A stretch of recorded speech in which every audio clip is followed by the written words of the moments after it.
नमस्कार. मी वास्तुतज्ञ ज्योतिर्विद आनंद पिंपळकर. रूढींना छेद देत समानतेकडे आपण एक पाऊल टाकूया. समाजानं वर्षानुवर्ष महिलांवर लादलेल्या काही जुन्या रूढी, परंपरा आणि मानसिकतेला खरं तर बदलण्याची वेळ आता आली आहे. विधवा म्हणजे वंचित ही ओळख पुसून टाकत अस्तित्व कला मंच आणि आनंदी वास्तूच्या वतीनं आम्ही स्वयंअभिमानी विधवा महिलांसाठी हळदी कुंकू समारंभ आयोजित करतो. शाहू, फुले, आंबेडकर यांच्या समता, न्याय आणि मानवतेच्या विचारांवर चालत स्त्री ही काही कोणाची परछाया नसून तिचं स्वतःचं अस्तित्व असलेली ती एक व्यक्ती आहे. आणि हा विचार समाजात रुजवण्याचा आमचा प्रामाणिक प्रयत्न आहे.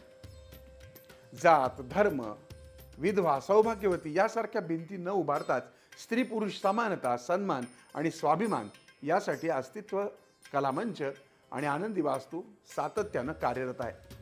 आणि यावर्षीही हा उपक्रम तितक्याच आत्मविश्वासाने आम्ही साकारतोय.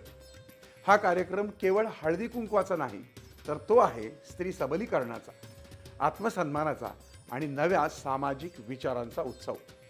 18 जानेवारी 2026ला संध्याकाळी 5 ते 7 या वेळेमध्ये विठ्ठल तुपे नाट्यगृह हडपसर या ठिकाणी स्वयंसिद्ध महिलांचा हळदी कुंकवाचा कार्यक्रम आयोजित केलेला आहे.